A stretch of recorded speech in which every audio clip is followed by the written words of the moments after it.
Je ne choisirai pas entre Marseille et Paris comme on ne choisit pas entre sa mère et son père.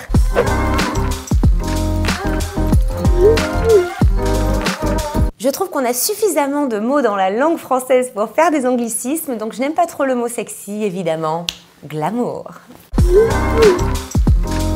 Je ne suis pas double, je n'ai pas une personnalité différente en fonction des deux noms. Au contraire, depuis quelques années, j'essaie vraiment de rassembler les deux parce qu'il y a toujours eu du Clara en Emmanuel, mais très peu d'Emmanuel en Clara. Et aujourd'hui, j'ai envie simplement que les gens me connaissent telle que je suis. Donc, je suis les deux, mais c'est la même finalement. Je ne choisirai pas entre Marseille et Paris comme on ne choisit pas entre sa mère et son père. Marseille m'a vu naître, Marseille m'a offert le plus beau décor possible pour une enfance. Mais Paris a fait de moi une femme et une artiste, une entrepreneuse. Donc, c'est les deux.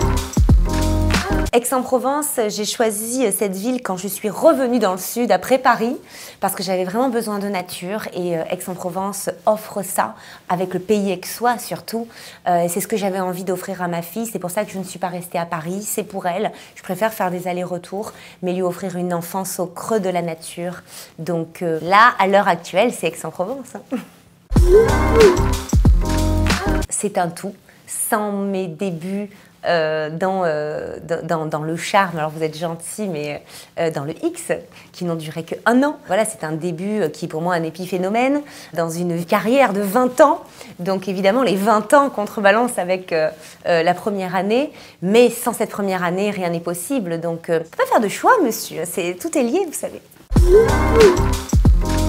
Canal+ m'a offert un cadeau incroyable, qui est unique, c'est un métier, le métier de présentatrice télé. J'ai présenté 7 ans le Journal du Hard devant 2,5 millions de téléspectateurs, ça m'a formée. Et ensuite, Énergie 12 m'a donné la possibilité de parler d'autre chose que la sexualité. Ils m'ont fait confiance, c'était un choix risqué. J'ai fait le tour du monde, j'ai fait Tokyo, j'ai fait Los Angeles, j'ai fait les pays du Maghreb grâce à Énergie 12. Donc merci à Canal et merci à Énergie 12. Désolée, je ne fais encore pas de choix.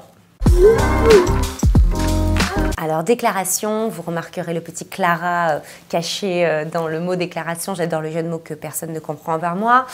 C'est mon début dans la musique, c'est Valérie Michelin qui me donne la possibilité d'être une artiste pour la première fois.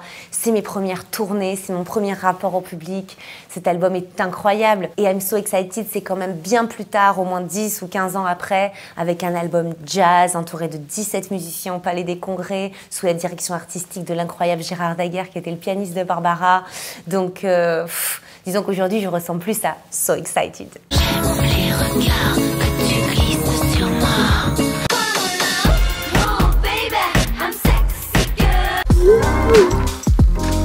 C'est J'aime, hein, parce que J'aime, c'est mon premier single, qu'on a quand même été 3e du top pendant plusieurs semaines. Que Lord City m'a fait confiance, m'a suivi dans cette folle aventure et que ça a été mon premier gros succès dans la musique. J'aime. Le calendrier est une institution. Aujourd'hui, on vit dans l'ère du numérique. C'est incroyable, c'est magique. Enfin, c'est un ovni, ce calendrier. Là où ça me fait plaisir, c'est que les fans sont fidèles, l'achètent chaque année et c'est à moi de les surprendre. Donc, c'est un vrai rendez-vous. Et le cabaret, c'est l'aboutissement d'une vie où aujourd'hui, j'ai beaucoup de chance. Je suis en tournée dans toute la France, dans des grandes salles, entourée d'artistes incroyables que j'adore et que je porte, que je mets en lumière. Donc, ça n'a rien à voir. Je ne choisirai pas. Lingerie sous tailleur, meilleure option. Danse avec les stars. Danse avec les stars, c'était une pression incroyable. J'ai perdu la moitié de mon poids et beaucoup de confiance en moi-même à des moments. C'était extrêmement stressant. 4 mois de danse intensive. 3, 2, 1. Antenne directe sur TF1, je pense que c'est le truc le plus stressant que j'ai vécu dans ma vie. Bien au-delà du stress des spectacles, on parle quand même de 4 à 5 millions de téléspectateurs sur TF1. En plus, ce n'était pas du tout ma formation, les danses de salon. Mais comme, évidemment, je suis une dingue, si on me le reproposait, TF1, je dirais oui. Ah, c'est un équilibre parfait. Je pense que je ne suis pas du tout faite pour être une femme au foyer. Je suis, voilà, une troubadour. Mais sans mon équilibre familial, je serais totalement perdue. Aujourd'hui, j'ai beaucoup de chance, c'est que quand je manque d'énergie, parfois quand j'ai un genou à terre, parfois quand c'est trop difficile parce que trop intense, on a tous des petits creux de la vague au niveau du moral et de l'énergie nécessaire. Et ce qui me fait tout réussir, c'est ma famille. C'est d'avoir réussi à créer cette bulle de bonheur, de bienveillance, de tolérance, d'amour, quand je sais que dans quelques jours, j'ai ma maman, ma sœur, son mari, mon mari, ma fille, qui m'attendent dans la maison familiale qu'on a réussi à créer grâce aussi à mon métier. Et c'est ce qui me fait tenir. Donc c'est un équilibre délicat.